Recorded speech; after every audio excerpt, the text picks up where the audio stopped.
आज की कहानी कई मामलों में बड़े अजीब भी है, डिफरेंट भी है। ये वो कहानी है जिसे आज भी मेडिकल साइंसेस, खासतौर पे फॉरेंसिक साइंस के डिपार्टमेंट में इसे पढ़ाया जाता है। ये वो कहानी है जो उस वक्त, उस ज़माने के हिसाब से फॉरेंसिक साइंस में इस केस को कैसे सॉल्व किया, लेकिन उसी फॉरेंसिक में कई गलत चीज़ें आईं, उसकी भी एक बानगी है।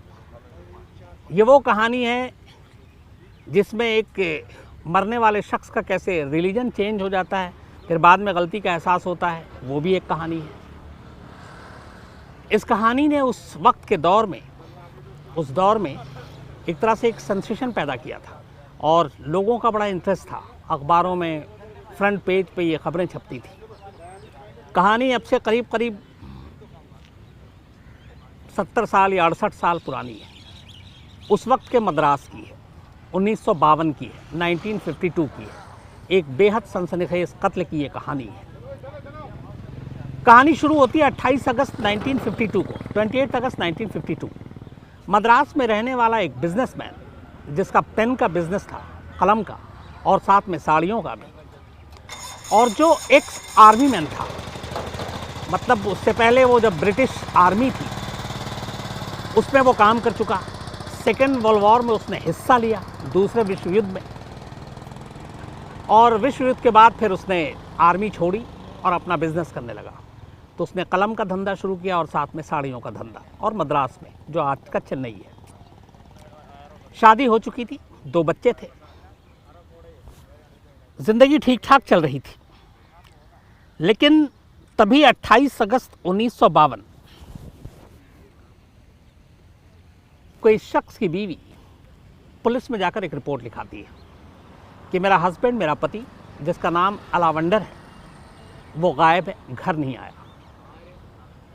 उम्र करीब 42-43 साल थी अलावंदर की 1952 में जब ये गायब हुआ। घर में एक बीवी और 2 बच्चे। रोज़ाना की तरह वो दुकान के लिए निकला था, दुकान पे गया, लेकिन दोपहर को अचानक वो शॉप से अपने बाहर निकलता है और फिर वापस नहीं आता। जब रात को वो घर नहीं आता तो बीवी परेशान होती है, उसके बिजनेस पार्टनर को पूछती है, वो बताता है कि मुझे नहीं मालूम। फिर वो दुकान के लोगों से पूछताछ करती है तो पता चलता है एक देवकी नाम की महिला है जो शॉप पर आई थी और उसी के साथ गया और उसके बाद से लौटा नहीं। पत्नी देवकी के घर जाती है, पूछती है मेरा पति कहाँ है। वो कहती है मुझे नहीं मालूम, मेरी तो मुलाकात उसके बाद हुई नहीं। तब आखिर में वो पुलिस स्टेशन में जाकर रिपोर्ट लिखा देती है। बात आई गई हो जाती है। अगले दिन उस वक्त एक ट्रेन चला करती थी जिसका नाम था Chennai Dhanushkodi. Indo Ceylon boat mail train के नाम से भी ये मशहूर है। सीलोन यानी श्रीलंका जो अब श्रीलंका में है। तो चेन्नई धनुषकोडी ट्रेन जो चेन्नई की तरफ आ रही थी, और चेन्नई से कुछ पहले उसके एक कंपार्टमेंट में एक ट्रंक मिलता है लोहे का। कुछ पैसेंजर रेलवे पुलिस को ये शिकायत करते हैं कि इस ट्रंक से बदबू आ रही है। ये 29 अगस्त की बात है 1952। तो रेलवे पुलिस आती है, ट्रंक को खोलती है। ट्रंक के खुलते ही वो लोग सिहर उठते हैं क्योंकि उस ट्रंक के अंदर एक लाश पड़ी थी, लेकिन उस लाश का सर गायब था। हेडलेस बॉडी थी वो, तो कोई चेहरा नहीं, सर नहीं। रेलवे पुलिस लोकल पुलिस को खबर करती है, लोकल पुलिस लाश को अपने कब्जे में लेती है और उसके बाद उस लाश के पोस्टमार्टम के लिए और फॉरेंसिक जांच के लिए उस वक्त इसे भेज दिया जाता है मद्रास फॉरेंसिक जो हॉस्पिटल था उस वक्त वहाँ का, वहाँ पे, ताकि इसकी जांच हो सके। जब ये मद्रास में पहुँचता है उस वक्त वहाँ के हेड थे doctor C.B. Gopal Krishnan. Doctor C.B. Gopal Krishnan Hindustan के जाने माने, मतलब पोस्टमार्टम और इन सारी चीज़ों के एक्सपर्ट। लंदन से उन्होंने फॉरेंसिक की पढ़ाई करके वो लौटे थे और वो यहाँ पे, मतलब उन्हें हिंदुस्तान में इंडिया का सर बर्नौट कहा जाता था। सर बर्नौट फॉरेंसिक की दुनिया में एक बड़ा नाम है। तो C.B. गोपाल कृष्णा इस मद्रास जो फॉरेंसिक मेडिसिन इन इंडिया थे उसके भी जनक एक तरह से रूप में माने जाते हैं, एक बड़ा नाम था। तो ये लाश वहाँ पे लाई जाती है, लाश का मुआयना होता है और यहीं से कहानी शुरू होती है। जब पोस्टमार्टम होता और लाश का मुआयना होता है तो कई चीज़ें एक साथ थी। पहली चीज़, लाश का मुआयना करने के बाद पोस्टमार्टम रिपोर्ट में कहा गया कि मरने वाले की उम्र करीब 25-26 साल है। दूसरी चीज़ ये कहा गया कि मरने वाला मुस्लिम है। उसकी वजह ये थी कि लाश का खतना हुआ था, तो सिर्फ उस खतने को देखकर, जो मुस्लिम में होता है, उसे देखकर उस वक्त के डॉक्टरों ने या बाकी लोगों ने अपनी राय दे दी कि मरने वाला मुस्लिम है। हालांकि उसके कमर पर एक धागा भी बंधा हुआ था, और वो धागा, जैसे इधर हम लोग जिनेऊ बोलते हैं, तो वहाँ पे एक कमर पे धागा बंधा हुआ था, और वो धागा आमतौर पर हिंदू लोग इस्तेमाल करते हैं।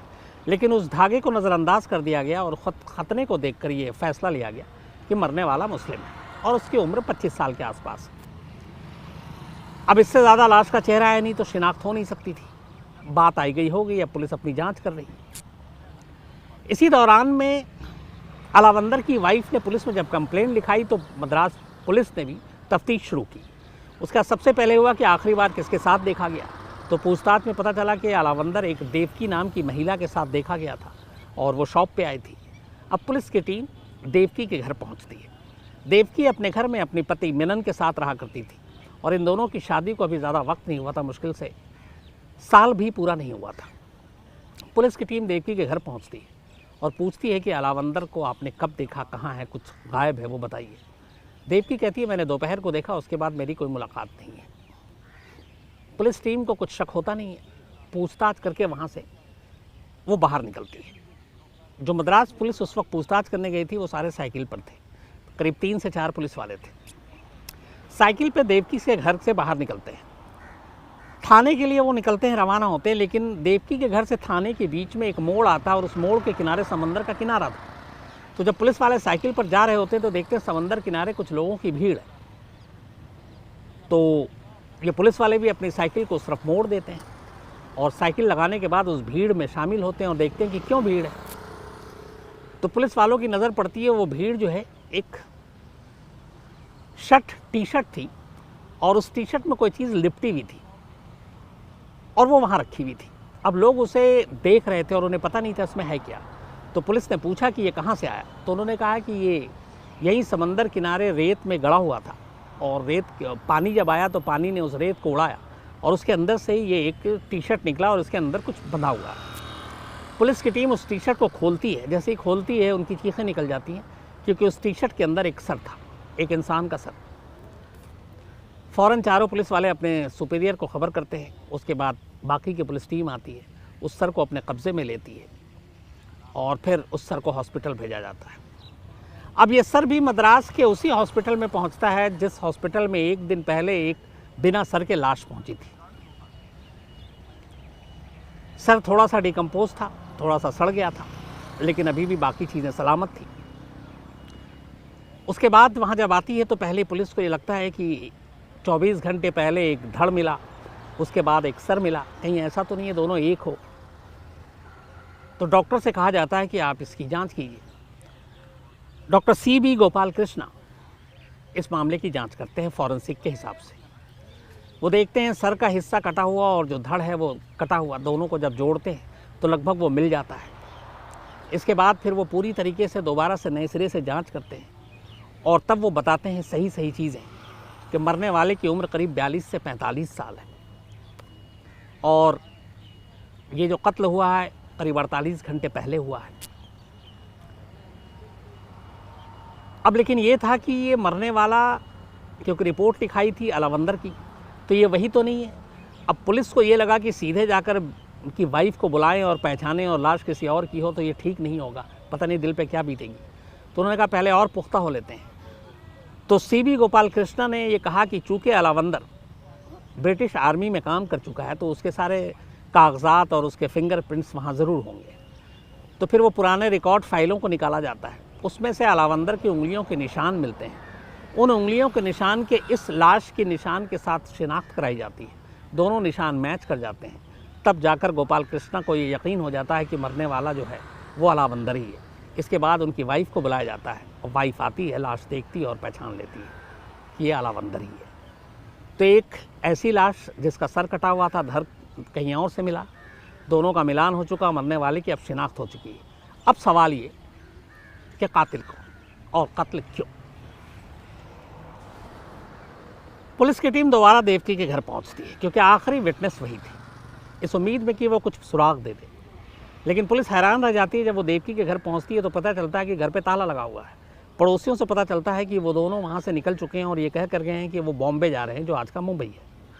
अब पुलिस को बड़ी हैरत होती है कि अचानक, चूँकि जब पूछताछ हुई तब उन्होंने कुछ ऐसा बताया नहीं, और आनन फानन में मियाँ बीवी का मुंबई चले जाना दाल में कुछ काला है। इसी शक के बिना पर पुलिस की एक टीम, मद्रास पुलिस की एक टीम मुंबई पहुंचती है। मुंबई में इनकी तलाश करती है, इधर उधर बहुत सारे अपने सोर्सेस के ज़रिए मुंबई पुलिस को भी इन्फॉर्म किया जाता है, बॉम्बे पुलिस को। आखिरकार कोशिश रंग लाती है और देवकी का पता चल जाता है, देवकी पुलिस के हाथ लग जाती है। देवकी के बाद अब उसके पति मेनन को तलाश करना था। मेनन भी हाथ लग जाता है, लेकिन मेनन ने अपना होलिया बदल रखा था, उसने मूछें उड़ा ली थी, बालें छोटी कर ली बाल। तो पुलिस को डाउट हुआ कि ये अपनी आइडेंटिटी छुपाने की कोशिश कर रहा है, कुछ ना कुछ गड़बड़ है। इसके बाद उन दोनों को मद्रास लेकर आया जाता है, मुंबई में अदालत में पेश करने के बाद ट्रांजिट रिमांड पर। यहाँ आने के बाद उन दोनों से पूछताछ शुरू होती है। फिर जो कहानी आती है सामने, वो पूरी कहानी ये थी। अलावंदर ने आर्मी ज्वाइन करने के बाद उसे लगा कि वो बहुत ज़्यादा हैंडसम और स्मार्ट है, कोई भी लड़की औरतें उसके करीब जल्दी दोस्ती कर लेंगी। और बाद में जब उसने आर्मी छोड़ी और कलम की दुकान खोली तो साड़ी का बिजनेस ही उसने इसलिए किया ताकि औरतों और लड़कियों के करीब जा सके, और वो इस तरह की लड़कियों और औरतों से दोस्ती जल्दी करता। कहते हैं कि उसने 300-400 ऐसी औरतों से दोस्ती। उसके बाद इसी दौरान में उसे पता चला कि सेक्स पावर बढ़ाने के लिए ये जो खतना होता है, इससे बड़ा मदद मिलती है। ये उसने कहीं उसने दोस्त ने बता दिया, तो उसने फिर खतना कराया। और यही वजह है, उस खतने की वजह से पुलिस और डॉक्टर कंफ्यूज हो गए थे कि ये लाश हिंदू की है कि मुस्लिम की है। फिर उसे पता चला सेक्स पावर के लिए अफीम भी काफ़ी कारगर है, तो उसने अफीम खाना शुरू किया। जो पोस्टमार्टम रिपोर्ट आई थी उसके पेट से अफीम मिली थी। पुलिस को इसने भी उलझा दिया कि दोपहर के वक्त ये गया था, शाम के वक्त इसका कत्ल हुआ, तो ये दिन में ही अफीम खा रहा था क्या? तो ये दोनों चीज़ें असल में उस सेक्स पावर के लिए इस्तेमाल किया करता था। तो इसी दौरान उसके शॉप पर देवकी आती है। देवकी के साथ उसकी दोस्ती होती। देवकी एक पढ़ी लिखी ग्रेजुएट लड़की थी, खूबसूरत थी। अलावंदर को उससे मोहब्बत हो जाता है, दोनों में दोस्ती होती है। फिर धीरे धीरे दोनों के रिश्ते बढ़ते हैं। लेकिन इसी बीच में फिर देवकी मद्रास छोड़ देती है और केरल पहुंच जाती है, जहाँ की वो रहने वाली थी। वहाँ पे घरवाले उसकी मेनन नाम के एक लड़के से शादी करा देते हैं। दोनों की शादी हो जाती है। शादी के बाद वापस देवकी और मेनन मद्रास पहुँचते हैं और मद्रास में ही अब वो रहने लगते हैं। और मद्रास आने के बाद दोबारा देवकी की अलावंदर से मुलाकात होती है। लेकिन चूंकि देवकी की शादी हो चुकी थी, इसलिए वो अब अलावंदर के साथ वो रिश्ते नहीं रखना चाहती थी। अलावंदर उसको लगातार फोर्स कर रहा था और एक तरह से उसे ब्लैकमेल भी करने की कोशिश कर रहा था। ये बात देवकी ने अपने पति मेनन को बताई। इसके बाद दोनों मियाँ बीवी ने यह फैसला किया कि अलावंदर को रास्ते से हटाया जाए। इसी के बाद 28 अगस्त 1952 को अलावंदर को देवकी दुकान पे जाती है और अपने साथ घर लेकर आती है। घर लाने के बाद दोनों मिलकर अलावंदर का गला काट देते हैं। उसके सर को उसी के टी शर्ट को उतार कर उसमें लपेटते हैं और ले जाकर जब रात होती है तो मद्रास में ही समंदर किनारे बीच में गड्ढा खोदकर उस सर को दबा देते हैं। फिर वापस आते हैं, लोहे के एक ट्रंक में बाकी की लाश रखते हैं, जो धड़ से नीचे तक सारे कपड़े उतार लेते हैं। और फिर उस ट्रंक को लेकर दोनों मियाँ बीवी रात को ये जो ट्रेन थी मद्रास और सीलोन एक्सप्रेस, उसके ले जाकर कंपार्टमेंट में दोनों सवार होते हैं ट्रंक के साथ। और फिर 1-2 स्टेशन ट्रैवल करते हैं। उसके बाद तीसरे स्टेशन पे उतर आते हैं, ट्रंक ट्रेन में ही छोड़ देते हैं और फिर वहाँ से वापस मद्रास पहुँचते हैं, जहाँ से अगले दिन उस ट्रंक में किसी मुसाफिर के बताने के बाद रेलवे पुलिस को ये लाश मिलती है। सर ऑलरेडी चूँकि पानी के बहाव की वजह से वो गड्ढे से बाहर आ गया था, तो वो मिल चुका था। तो दोनों अपना जुर्म कबूल कर लेते हैं। ये मामला पूरा मीडिया में हाईलाइट होता है। इसके बाद अब पुलिस के सामने एक दिक्कत थी, वो ये थी कि इन्होंने जुर्म तो कबूला, लेकिन कोर्ट में ये पलट सकते थे। तो पुलिस ने एक ऑफ़र दिया और कोई इसमें विटनेस नहीं था तीसरा, जो कत्ल होते हुए देखे या इस कत्ल के बारे में जिसे जानकारी हो। तो मद्रास पुलिस ने देवकी को एक ऑफ़र दिया उन्होंने कहा कि अगर तुम इस केस में एक गवाह बन जाओ और अपने पति के खिलाफ गवाही दे दो तो हम तुम्हें वादा माफ गवाह बनाते हैं, तुम्हें सज़ा नहीं होगी। देवकी आसानी से बच सकती थी, लेकिन देवकी ने एक जो पत्नी का धर्म है वही निभाया। उसने पुलिस के इस ऑफ़र को ठुकरा दिया। उसने कहा जो कुछ हुआ उसकी वजह मैं थी, क्योंकि आलावंदर के साथ पहले मेरे रिश्ते थे, लेकिन मेरे पति ने बाद में, मैंने उसे सब कुछ बताया और उसने हर कदम पे मेरा साथ दिया और उसने अपनी बीवी की रक्षा के लिए उसका कत्ल किया। तो मैं ऐसे पति के ख़िलाफ़ गवाही नहीं दे सकती, चाहे इसके लिए मुझे ही कितनी ही सज़ा क्यों ना हो। पुलिस के ऑफ़र को ठुकरा दिया गया। मामला कोर्ट पे चला। लगातार लोगों की, मीडिया की निगाहें थी इस मुकदमे पे। अदालत ने सारी खबरें जो थी वो भी सुनी, देखी, इन दोनों के बातें सुनी, उसके बाद फैसला सुनाया। जड़ ये था मुकदमे का कि ये कत्ल एक ऐसा कत्ल था जो एक पति पत्नी ने अपनी रक्षा में किया, क्योंकि सामने वाला शख्स उसे परेशान कर रहा था और उसकी इज्जत का दुश्मन था। तो इसे एक तरह से मर्डर नहीं, बल्कि culpable homicide not amounting to murder, यानी एक तरह से गैर इरादतन हत्या की कैटेगरी के हिसाब से आप मुकदमा चला के सज़ा दें। लंबी बहस के बाद अदालत ने अपना फैसला सुनाया। इस फैसले ने बहुत सारे लोगों को चौंकाया। बड़े इल्ज़ाम लगे कि जो जज थे उस वक्त, उन्होंने अक्यूज़ का सब साथ दिया, क्योंकि फ़ैसला ये था कि अदालत ने मेनन को अलावंदर के कत्ल के जुर्म में 5 साल की सज़ा सुनाई और देवकी को 3 साल की। कुल मिलाकर 5 साल और 3 साल। फैसला आया, बहुत सारे लोग चौंके भी कि कत्ल, सनसनीखेज़ कत्ल में जिसमें उम्र कैद तक का उस वक्त प्रावधान था, सिर्फ 5 साल और 3 साल। मेनन इस फैसले के खिलाफ हाई कोर्ट जाना चाहता था। तब उसे बहुत सारे लोगों ने सलाह और सुझाव दिया कि अगर तुम हाई कोर्ट गए, इस फैसले को तुमने चैलेंज किया, तो सरकार भी तुम्हारे इस हाई कोर्ट जाने पे उसे भी जाना पड़ेगा। तो हो सकता है इस अदालत ने, इस जज ने तुम्हें बहुत कम सज़ा में ही बरी कर दिया। 5 साल कोई सज़ा नहीं है, वरना उम्र कैद भी हो सकती थी। हाई कोर्ट जाने पे ये सज़ा कम होने की बजाय ज़्यादा हो सकता है। बहुत कम केसेस ऐसे हैं जिनमें लोअर कोर्ट के फैसले को ऊपरी अदालत में चुनौती न दिया गया हो। उनमें से एक केस ये भी है। मेनन को ये बात समझ में आ गई कि इस जज ने हमें कम सज़ा दी है। उसने इस फैसले के ख़िलाफ़ ऊपरी अदालत में अपील ही नहीं किया, ना ही देवकी ने किया। इसके बाद 5 साल की मैक्सिमम सज़ा थी, लेकिन दोनों के अच्छे चाल चलन को देखते हुए मेनन ने 5 साल भी पूरे नहीं बिताए, बल्कि 4 साल कुछ महीने में उसे बरी कर दिया गया। देवकी भी 3.25 साल के अंदर जेल से बरी हो गई। दोनों वहाँ से निकलते हैं, फिर चेन्नई से दोनों वापस केरल चले जाते हैं। केरल के एक बड़े शहर में एक बहुत बड़ा होटल खोलते हैं और उनका होटल चल पड़ता है। यह खबर एक बार फिर तब सुर्खियों में आई जब कोई एक शख्स मेनन और देवकी के घर गया केरल। तो उन्होंने देखा कि उनके कमरे में बहुत सारी तस्वीरें रखी गई और जो घरेलू सामान हैं वहाँ पे इस्तेमाल के, भगवान की भी तस्वीरें हैं, बाकी की भी तस्वीरें हैं। और उन तस्वीरों के बीच में एक तस्वीर उस जज की है जिसने इन दोनों को 5 और 3 साल की सज़ा सुनाई थी। शायद उस जज का ये लोग धन्यवाद करना चाहते थे कि इतने संगीन जुर्म के लिए इतनी कम सज़ा हुई। यही वजह हो सकती है या कुछ और वजह, ये मुझे नहीं मालूम।